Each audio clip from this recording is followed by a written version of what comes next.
Assalamualaikum warahmatullahi wabarakatuh.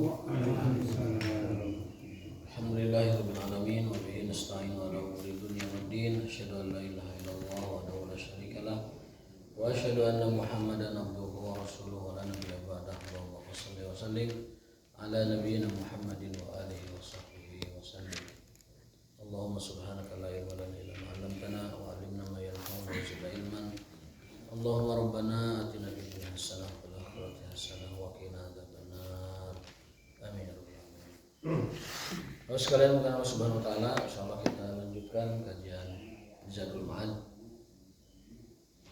Terakhir kita membahas tentang tata cara salam ya kepada orang kafir. Menurut jumhur ulama atau mayoritas para ulama dibolehkan kita mengucapkan salam kepada mereka dan juga menjawab salam mereka. Itulah pendapat yang paling benar dalam bab ini. Adapun yang dimaksud oleh hadis Nabi SAW bahwa janganlah kalian memulai salam kepada ahli kitab, dan jika mereka mengucapkan assalamualaikum jawabnya cukup waalaikum saja. Itu karena sebab, dan hukum itu selalu berputar dengan sebabnya.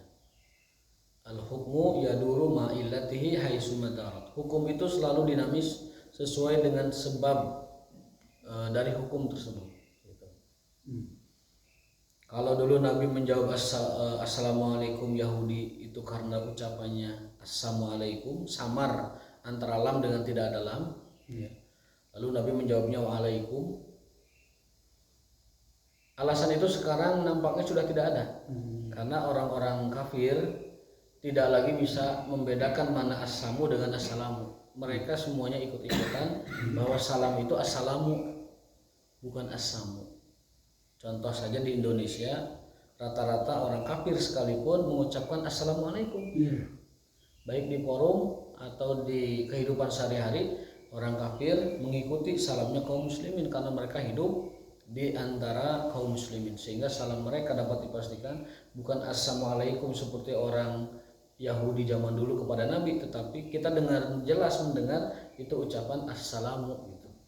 Assalamualaikum. Nah, sebab itulah jumhur berpendapat bahwa zaman dahulu dengan zaman sekarang, zaman dahulu itu orang Yahudi sering menyebut assalamu tanpa lam, tapi zaman sekarang orang Yahudi, orang Nasrani, baik orang kafir sekalipun, ucapannya salam itu mengikuti orang Islam. Assalamualaikum. Maka kata jumhur itu dijawab dengan waalaikumsalam. Tetap dijawab waalaikumsalam. Itu pendapat jumhur. Tapi masih juga ada yang berpendapat tekstual, hadisnya begitu ya begitu aja udah. Tekstualnya begitu, tidak dipahami dengan illatul hukmi, sebab dari hukum itu mangga dikembalikan kepada masing-masing. Tapi kalau jumhur di sini berpendapat tetap kita boleh mengucap salam dan boleh menjawab salam, karena tadi alasannya satu, perbedaan orang kafir zaman dahulu dengan orang kafir zaman sekarang. Zaman dahulu menyebut assamu, zaman sekarang sudah assalamu, rata-rata begitu. Kecuali nampak jelas orang kafir menyebut assamu, baru jawabnya waalaikum gitu. Selama kita mendengarnya assalamu, jawabannya yang benar waalaikumsalam, jawab yang lengkap gitu. Itu mungkin ringkasan ataupun kesimpulan dari yang kita bahas kemarin. Berikutnya adalah wasabata anhu sallallahu alaihi wasallam annahu mara ala majlisin fihi akhlatum minal muslimina wal musyrikin abadatil awthan wal yahud fasallama alaihim. Nabi pernah mengucapkan salam ke suatu majelis yang di dalamnya bercampur, ada orang Islam, ada orang ahli kitab, ada orang musyrik. Ngumpul di satu tempat, di satu forum di Madinah, beliau mengucapkan assalamualaikum warahmatullahi dan seterusnya. Wa sahha anhu kataba ila Hiraqal wa ghairihi bi assalamu ala man ittaba'al huda. Nabi SAW ketika mengirim surat untuk masuk Islam, ngajak masuk Islam kepada penguasa Romawi namanya Heraklius, yang kemudian setelah itu dia berdialog dengan Abu Sufyan tentang Rasulullah, tentang nasabnya, kehidupannya, akhlaknya, yang pada akhirnya beliau meyakini, si raja itu yakin bahwa dia benar-benar utusan Allah. Tapi dia tidak bisa beriman saat itu karena rakyatnya belum bisa menerima. Bisa-bisa rakyatnya itu mengkudeta rajanya. Kalau tahu rajanya itu masuk Islam gitu, sehingga dia menutup keislamannya sampai akhir hayat. Tapi udah Islam mungkin ya? Enggak Islam, karena tadi. Tapi kan dia mengajak ke apa tuh panggung segala macam masuk Islam. Tapi terakhirnya malah ditaklukkan oleh Amr bin As di penaklukan Romawi kan, sehingga kesimpulannya dia meninggalkan Damaskus, meninggalkan kekuasaan Romawi Timur saat itu dan kabur gitu. Itu artinya dia meninggal dalam keadaan tidak muslim. Itulah pentingnya definisi iman itu dipahami dengan baik. Iman itu 3, harus diucapkan dengan lisan, diyakini dengan hati, dibuktikan dengan amal perbuatan. Abu Thalib amal perbuatannya Islam, menjaga Nabi kok, membela Nabi, membantu Nabi, menjadi backingnya Nabi. Kemudian hatinya juga percaya Muhammad ponakannya itu benar, tidak mungkin salah. Dia tidak pernah dusta. 40 tahun hidup bersama orang Quraisy di keluarganya, tidak pernah dusta sama sekali. Bahkan orang Quraisy masih menitipkan barang titipan, padahal mereka mendustakan dan memusuhinya. Apa buktinya? Ketika Nabi hijrah, itu barang-barang Quraisy tersimpan aman di rumah Rasulullah SAW. Karena kalau mereka mau pergian keluar daerah, keluar negara, keluar kota, tidak ada orang yang lebih amanah daripada Rasul menyimpan barangnya. Emasnya, hartanya, peraknya semua dititipkan ke Rasulullah. Karena tahu orang jujur, meskipun memusuhinya. Nah, cuman pamannya ini kurang satu dari rukun keimanan itu apa? Tidak menyebutkan syahadat. Lisannya tidak ikrar, tidak menyebutkan asyhadu an la ilaha illallah wa anna muhammadan rasulullah. Tidak diucapkan, makanya Abu Thalib kafir. Fir'aun juga sama. Fir'aun itu hatinya iman kepada Musa. Dalam ayat disebutkan wajahadu biha wastaiqanatha anfusuhum zulman wa ulwa. Fir'aun dan bala tentaranya sebagian beriman kepada Musa. Istaiqanat, yakin, beriman. Anfusuhum, jiwa mereka beriman, hati mereka beriman, percaya kepada Musa. Tapi lisan mereka menolak beriman. Karena apa? Zulman wa uluwan, sombong dan aniayanya itu. Karena tiran, zalim dan sombongnya itu, merasa tingginya itu, dia enggan beriman kepada Musa alaihissalam. Maka Allah menghukuminya kafir. Fir'aun itu kafir. Hatinya meyakini, tapi lisannya tidak mau menyebut. Nah, maka iman mah harus 3. Lisan menyebut, hati percaya, amal perbuatan membuktikan. Semampu kita kalau perbuatan. Tapi kalau lisan kan mudah, hati juga mudah. Nah, ini Heraklius itu ketika akhir hayatnya karena kalah perang dengan Amr bin As, pergi dia meninggalkan kerajaan Romawi Timur selama-lamanya. Ada ucapan terkenal dari dia sebelum pergi meninggalkan kerajaannya, ya Suriya wada'an ya Suriya la liqa'a ba'dahu.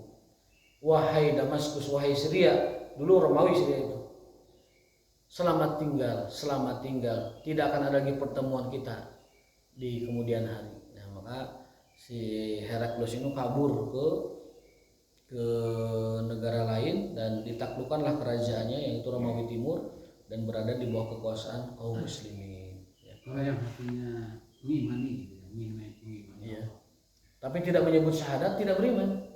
Tapi ada dalam hadis kalau nggak salah, cari kepada mereka tuh yang di neraka, cari di neraka itu orang yang beriman pada aku walaupun sebesar biji zarah untuk dimasukkan ke surga maksudnya. Iya, itu orang yang beriman dan lisannya mengucapkan. Artinya orang Islam pernah syahadat, ya. Kemudian dosanya banyak, dicemplungin ke neraka, nanti dicari itu orang itu. Di hatinya yang dibuktikan dengan lisannya, itu siapa yang punya iman diangkat, dikembalikan ke surga. Misalkan orang Islam seumur hidup syahadatnya hanya sekali pas kawin saja misalkan. Da aya nu kitu teh syahadat sekali hungkul, salat matara. Dan naon tara, tapi pernah syahadat waktu nikah ada syarat eta mah. Nah, orang seperti itu nanti dicari gitu. Orang Islam di Korehan orang Islam, orang iman, dia punya syahadat, punya ikrar kepada Allah, dicari mana di akhirat nanti yang begitu, kemudian dicuci oleh air kehidupan maul hayat dan dimasukkan ke dalam surga. Ya, jadi iman itu harus 3, lisan, hati, dan perbuatan. Fir'aun kata Quran beriman, yakin, tapi tidak mau menetapkan syahadat. Abu Thalib juga yakin, percaya kepada ponakannya, tapi tidak mau bersyahadat. Makanya Rasul di akhir hayat Abu Thalib ketika sakratul maut, pamanku, katakanlah satu kalimat, aku jamin kau surga di akhirat nanti. Ya Ami, qul la ilaha illallah, aku jaminkan surga untukmu. Tapi pamannya nggak mau. Pamannya nggak mau mengucapkan la ilaha illallah wa annaka rasulullah sampai meninggal dunia. Konon katanya ada jin yang meriung dia, menaungi dia untuk tidak bisa syahadat. Konon karena banyak pemuka Quraisy yang nungguin dia, nukulan. Paman-paman Nabi yang lain yang kafir-kafir itu nukulan Abu Thalib ketika meninggal dunia. Itu yang membuat Abu Thalib enggan dan sungkan untuk menyatakan syahadat. Jadi iman itu harus dikatakan, iman itu harus diyakini dan diamalkan dengan perbuatan. Tentunya semampu kita ya. Nah, beliau menulis kepada Raja Heraklius dengan salam yang umum. Salamnya begini: Assalamu ala manittaba'al huda. Semoga keselamatan kepada orang yang mengikuti petunjuk. Jadi umum salamnya ya. Assalamu ala manittaba'al huda. Semoga keselamatan kepada orang yang mengikuti petunjuk. Faslun wa kana min haji sallallahu alaihi wasallam idza ballaghahu ahadun assalamu min ghairihi an yarudda alaihi wa 'alal muballigh. Oh ya maaf, tadi ada satu tambahan lagi. Ketika Firaun tenggelam di laut, apa kata dia? Amantu bi rabbi Musa wa Harun. Aku beriman kepada Tuhannya Musa dan Tuhannya Harun. Dia punya iman, cuma tidak mau diucapkan. Maka dia dinyatakan sebagai kafir. Gitu. Itulah pentingnya kita bersyahadat. Ya, ya terlambat. Ada ucapan amantu bima amanat bihi Banu Israil. Aku beriman kepada Tuhannya Bani Israel.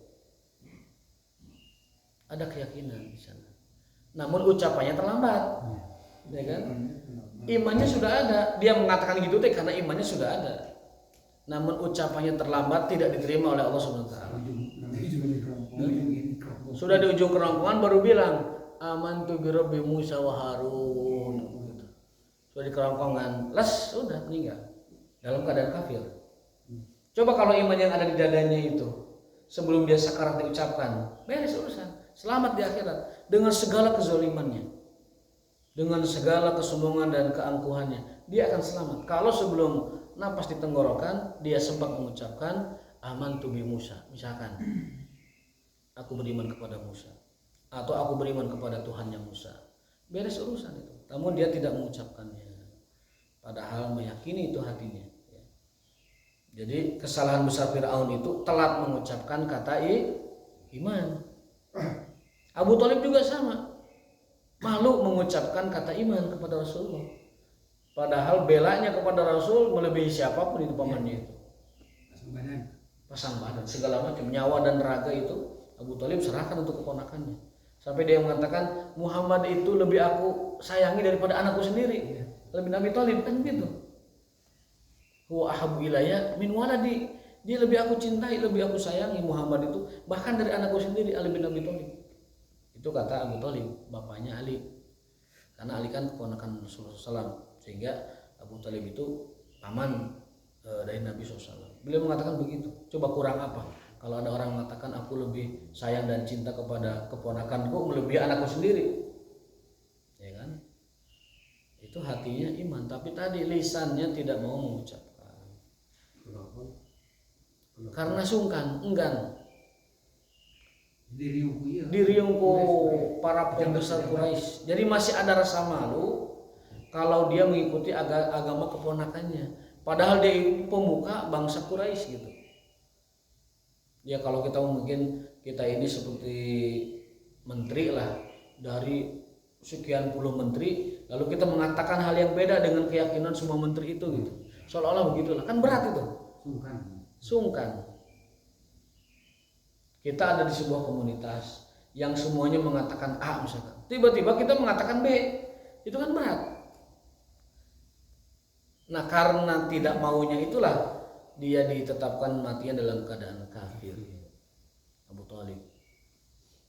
Tapi Allah ringankan siksanya karena Abu Thalib pernah atau selalu membela Rasulullah SAW, dan siksa Abu Thalib itu dalam sebuah hadis adalah siksa yang paling ringan di neraka. Tapi paling ringannya siksa neraka kalau kakinya menyentuh bara neraka, otaknya mendidih. Jadi dampal karena seuneu neraka, otaknya ngagolak. Eta ringan, paling ringannya azab neraka. Ahwanu azabin nar. Nabi meminta ampun kepada Allah untuk Abu Thalib, dilarang. Maka li Nabi an yastaghfiru lil musyrikin walau kana abahum aw abnahum aw ashiratahum.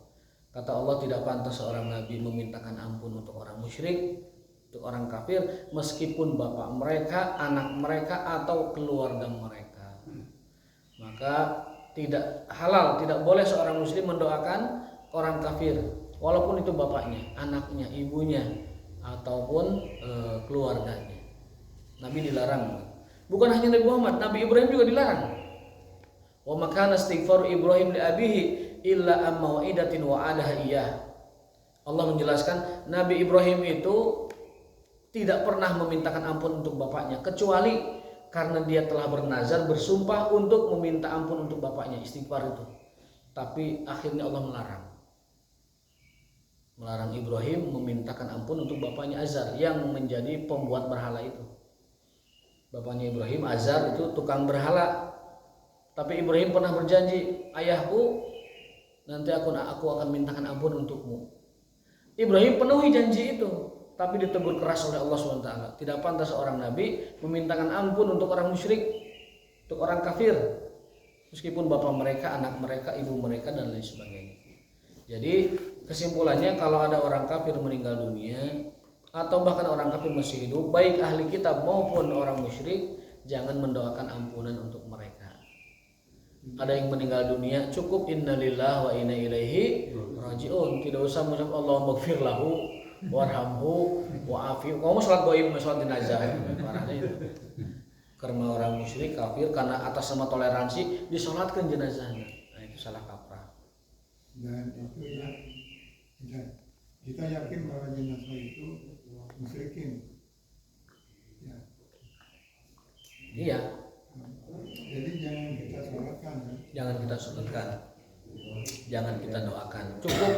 Cukup istirja saja, innalillahi wa inna ilaihi rajiun. Karena hakikatnya semua jiwa itu kembali kepada Allah Subhanahu wa taala. Ini cukup innalillahi wa inna ilaihi rajiun. Berikutnya faslun wa kana min hasan sallam idza balagha ahadun as-salam min ghairihi lan yaruda alaihi wa alal muballigh kama fi sunani anna rajulan qala lahu inna abi yuqri'uka salam fa qala lahu alayka wa ala abika salam. Jadi kalau ada orang mengirim salam, jawabnya begini, alayka wa alaihi salam. Alayka wa alaihi salam. Jadi kak dulu, doain dulu yang bawa salamnya, baru doain yang mengirim salam. Jangan kebalik, didoain orang yang ngirim salam dulu daripada yang bawa. Nah, bagian dari adab Rasulullah kepada orang lain, kalau ada orang membawa titipan salam orang lain, yang Rasul doakan yang bawanya dulu, sebagai keutamaan bahwa dia telah berkenan menyampaikan salam orang lain. Baru setelah itu orang yang ngirim salamnya. Jadi jawabnya wa alaika wa alaihi salam atau alaika wa alaihi salam. Alaika wa alaihi assalam. Kalau ada orang mengirim salam. Tapi di kita kadang tidak paham, salam itu si anu, geus nuhun kitu unggul. Nuhun ya itu salah. Kalau ada orang ngirim salam, jawabnya alaika wa alaihi salam. Penting kita amalkan sehari. Kalau ada orang mengirim salam, saudara kita ngirim salam, keluarga kita ngirim salam, itu sampaikan seperti itu. Wa kana min hadihi tarakus salam ibtida'an wa raddan ala man ahdasa hadasan hatta yatuba minhu.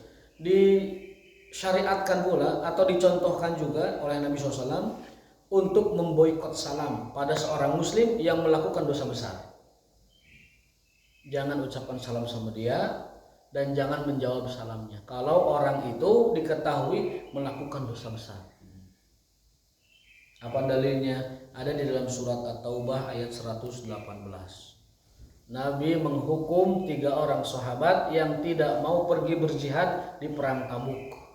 Nama orang itu adalah Ka'ab bin Malik, Mararah bin Rabi, dan Hilal bin Umayyah. Ketiga orang ini tidak mau ikut perang. Padahal Rasul sudah mobilisasi semua kaum muslimin yang mampu agar pergi berjihad di perang Tabuk.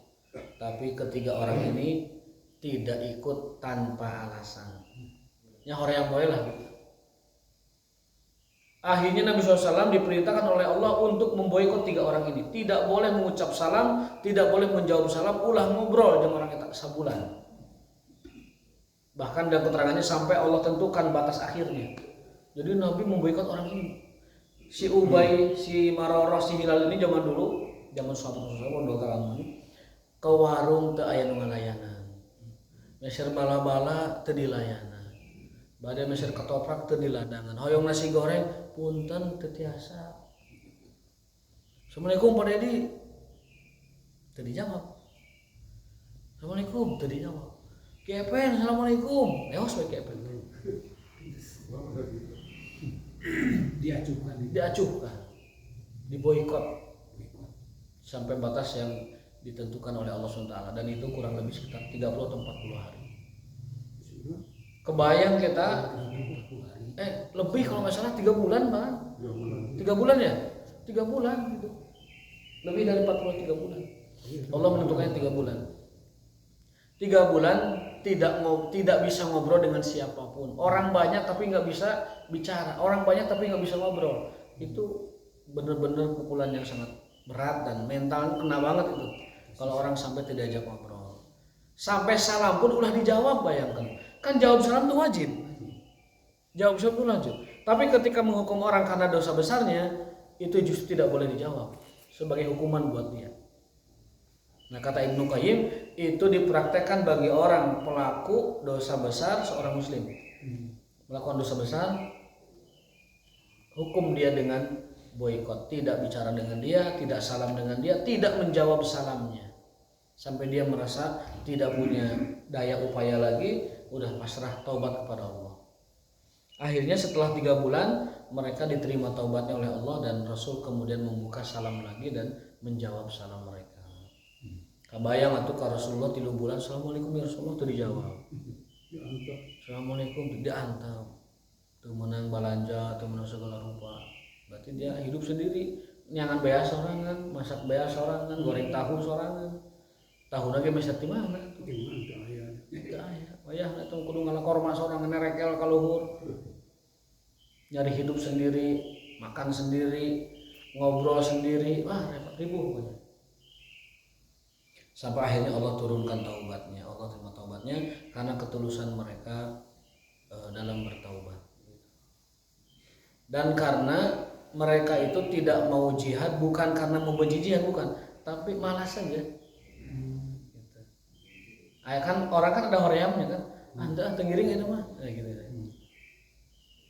Tidak ada alasan saya menolak syariat jihad, saya tidak mau ikut Rasulullah, itu kalau itu tidak akan dimaafkan. Kalau itu mungkin dosanya besar, lebih berat. Tapi ini bukan karena malas, karena mungkin sibuk di keluarganya, mungkin sibuk dengan anak istrinya, mungkin boga anaknya renyak banyak segala macam lah. Pokoknya alasan-alasan yang sebenarnya itu alasan manusiawi, tetapi karena itu kewajiban jihad, sudah mobilisasi, wajib ikut harusnya. Tetapi mereka tidak ikut, akhirnya Allah Ta'ala hukum mereka. Wa dhannu alla malja'a min Allah, sampai mereka meyakini tidak ada jalan keluar kecuali kembali kepada Allah, illa ilaihi summa taba alaihim, lalu Allah memberikan taubatnya kepada mereka, liyatubu innallaha huwat tawwabur rahim. Itu sebab nuzul turunnya ayat surat At-Taubah ayat 118. Artinya apa? Artinya Nabi SAW memboikot 3 orang sahabatnya karena tidak ikut berjihad. Makana Ka'ab yusallim alaihi wa la yadri hal haraka syafataihi durad disalam alaihi amla. Bahkan Nabi tidak menggerakkan bibirnya sama sekali ketika si 3 orang ini mengucapkan salam. Assalamualaikum ya Rasulullah. Di baleman ke Rasulullah. Berat sekali. minimalkan dijawab geus kajen lah gitu, atau nya minimal gitu kan ya. Assalamualaikum ya Rasulullah, nya masih mending lah gitu. Assalamualaikum dijawabnya masih enggak, bahkan tidak diketahui bibirnya bergerak Rasul itu di baudan di baleman ke Rasul SAW.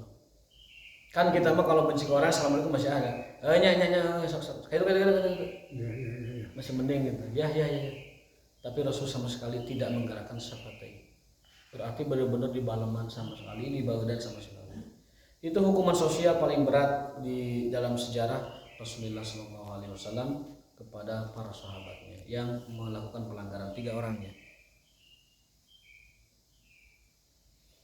Kalau itu dipraktekkan sekarang Pak, kan banyak pelaku dosa besar sekarang. Minum mabok loba, minum arak, minum khamar ya, nu zina mungkin loba, nu riba, itu kan pelaku dosa besar semua itu mungkin. Nah itu mungkin akan repot kalau itu. Tapi bisa jadi itu ampuh hukuman itu, tidak memboikot secara sosial orang pelaku dosa besar. Sepertinya kalau itu dipraktekkan rasanya orang akan takut melakukan dosa besar. Lamun saya mabuk, wah 3 bulan mau ditanya tuh, mau dianggap tidak akan ada orang yang mau bicara, tidak akan ada yang jawab salam, bahkan itu hukuman sosial yang lumayan bisa menjerakkan juga itu. Tapi aya nama kan mabuk diantap, riba diantap, membunuh dihukum 20 tahun, tapi prakteknya nganda 8 tahun, 12 tahunan remisi.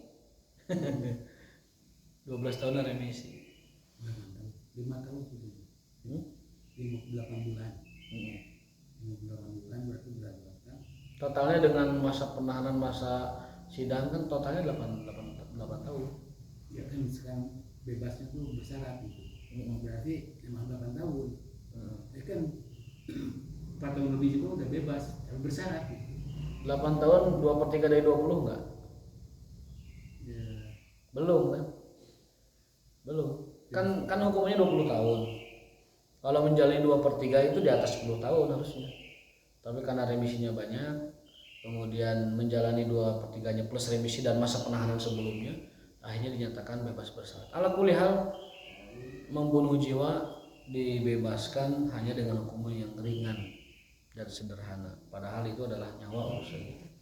Mestinya kalau 20 ya udah 20 aja gitu. Berarti orang yang lebih kuat dari dia atau lebih ini dari dia bisa jadi di penjaranya nyaman gitu loh. Bisa jadi dilindungi bahkan mungkin ya, tapi kita tidak punya bukti. Konon kabarnya kalau orang kuat, orang besar tuh di sananya nggak dihukum dengan jerak, tapi malah bebas. Wallahu a'lam bishawab ya.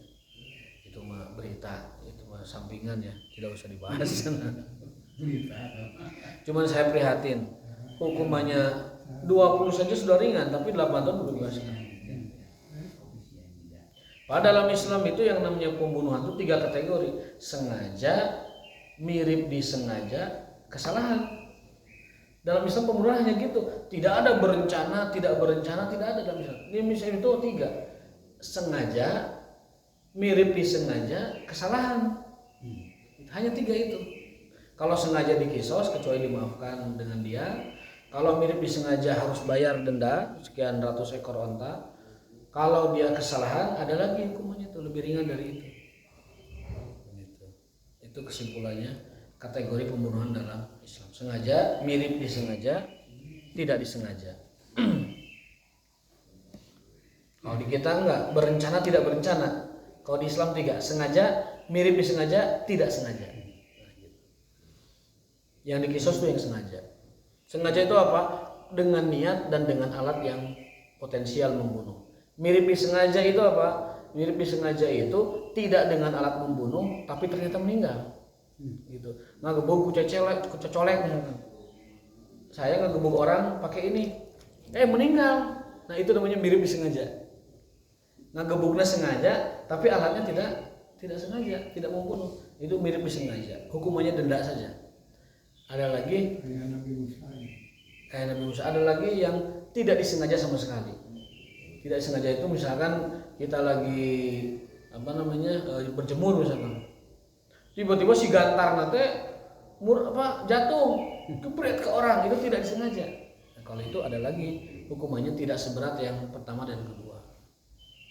Jadi lebih pasti dan lebih lebih hebat yang ada aturan di dalam Islam sebenarnya kategori umum. Tapi karena kita menginduk dulu KUHP-nya kepada KUHP Belanda sehingga urutannya begitu.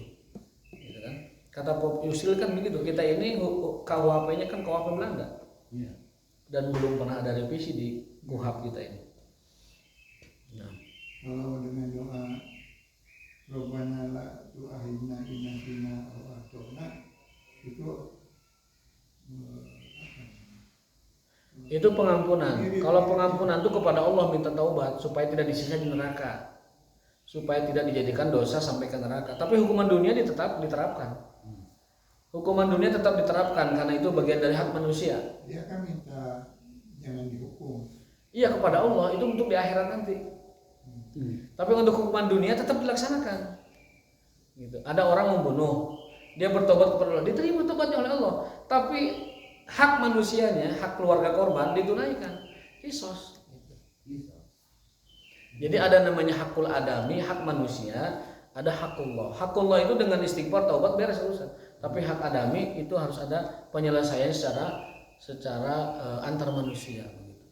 Orang membunuh, lalu bertaubat istighfar pada Allah, diterima oleh Allah taubatnya. Karena Allah Maha terima taubat. Tapi hubungan dia dengan keluarga korban tetap diterapkan hukumnya.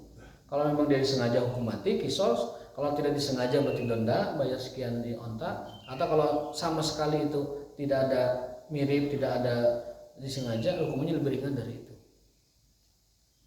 Jadi Robbana tu akhirnya itu berlaku untuk penghukuman akhirat.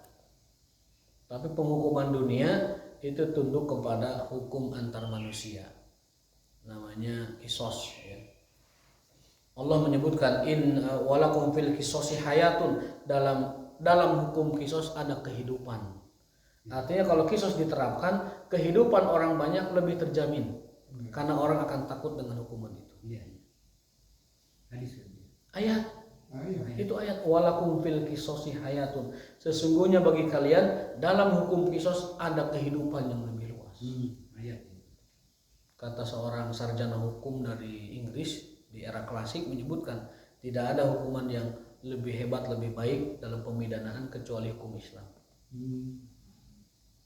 Karena sesuai dengan keadilan si korban, sesuai dengan keadilan si pelaku. Itu hukum Islam.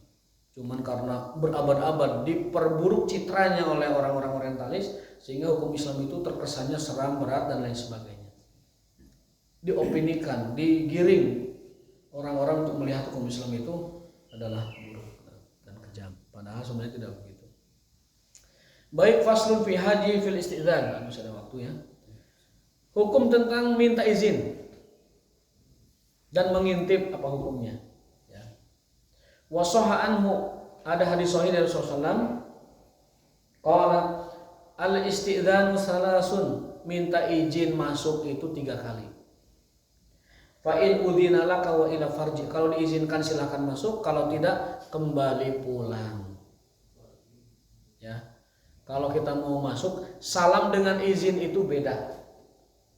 Ingat baik-baik, salam dengan izin itu beda. Assalamualaikum, waalaikumsalam. Setelah salam jangan langsung masuk. Minta izin dulu. Bolehkah saya masuk? Bahasa Arabnya adkhul, boleh saya masuk? Tidak boleh salam langsung masuk, enggak boleh. Apalagi salam di jero, salam di dalam rumah. Itu sama sekali tidak punya adab, tidak punya etika. Salamnya sudah di dalam rumah, bukan salam itu mah. Menjajah rumah orang itu. Padahal rumah orang itu aurat, mungkin ada yang tidak sedang berbusana dengan rapi menutup auratnya, mungkin ada yang tidak siap, mungkin ada yang cuma pakai sarung doang atau mungkin lain sebagainya. Maka salam itu beda dengan izin. Assalamualaikum, setelah itu bolehkah saya masuk? Harus ada begitunya. Sekarang di kita dipahaminya salam itu izin, jika assalamualaikum masuk. Begitu. Yang benar adalah minta izin itu 3 kali. Kalau diizinkan silakan masuk, kalau tidak kembalilah. Wasa'anhu, ada hadis sahih yang lain, annahu arada an yaqfa'a 'ainal ladzi nazara ilaih. Rasulullah SAW arada ingin ayakfa'a, mencongkel, menusuk mata orang yang ngintip kamar di suatu rumah. Jadi kalau boleh dibahasakan, yang punya rumah punya izin, punya kewenangan, punya kebolehan untuk mencolok mata orang yang ngintip rumah orang lain. Jadi kalau ada orang ngintip rumah kita, itu si pemilik rumah berhak untuk mencolok matanya. Secara syariat ya, nggak tahu kalau hukum positif di kita. Orang ningali kayu orang. Terus si pemilik rumah itu tidak ridho, nyokot iya non cocolek, cojolos cocolos. Dia punya izin, dia punya hak. Dalam Islam orang punya rumah, dia punya hak mencolok mata orang yang ngintip rumahnya. Maka jangan sekali-kali ngintip rumah orang, apalagi kamar orang, diintip. Kenal itu. Kecuali yang sudah mustabah, yang sudah dicurigai bahwa tempat itu adalah tempat terjadinya kemaksiatan atau kejahatan. Misalkan ada laporan di rumah itu perdagangan miras, boleh diintip, boleh dilihat, gerebek oleh petugas. Ada laporan misalkan dari masyarakat, ada saksinya, tempat itu tempat nauzubillah tempat mesum, boleh digerebek, diubrak-abrik, lalu ditangkap pelakunya, boleh. Tetapi rumah orang biasa, orang umum, apalagi orang berkenal baik di masyarakat, kemudian diintipin oleh dia, maka itu kata Nabi SAW, andaikan dia menusuk matanya diperbolehkan. Jadi mulai ngintip rumah orang colok supaya orang itu tidak lagi mengintip rumah orang lain. Kecuali kondisi khusus, tadi ada kejahatan misalnya. Yang kedua, ada sesuatu yang diyakini betul bahwasanya tempat itu harus diintip. Misalkan saya tiba-tiba 5 kali sholat nggak ke masjid, padahal motor ada, intip Pak, jangan-jangan saya sudah mati. Walah Pak Ustaz, daya gini kemana? Wah ternyata sudah meninggal dunia. Nah itu, jadi boleh, kalau itu boleh. Pada prinsipnya mengintip tempat orang itu hukumnya haram, dan yang punya rumah punya hak untuk mencolok mata si pengintip. Tetapi dalam kondisi khusus, sekali lagi kondisi khusus kan menyebabkan hukum khusus. Tadi ada kecurigaan bahwa itu tempat kejahatan atau kemaksiatan, kemungkaran. Yang kedua, tempat tersebut diyakini betul bahwa ada terjadi sesuatu di sana. Ya, orangnya tidak pernah keluar, orangnya yang biasa ke masjid nggak ke masjid, berkali-kali patut didatangi dan dilihat ada apa di sana. Itu penting ya hukumnya. Rasulullah SAW menginginkan atau mengizinkan untuk mencolok mata orang yang mengintip kamar seseorang, rumah seseorang. Wa qala innama ju'ilal isti'dzan min ajlil basar. Rasul bersabda, sesungguhnya izin itu disyariatkan sebenarnya untuk supaya orang tidak mengintip aurat orang lain ataupun aurat yang ada di rumah orang lain. Rumah itu kan aurat. Rumah itu aurat, maka jangan diintip. Bagi yang mengintip diperbolehkan dan dicolok matanya supaya tidak mengintip lagi. Hadis tersebut ada di dalam Bukhari dan ada di dalam Muslim. Jadi hadisnya sahih.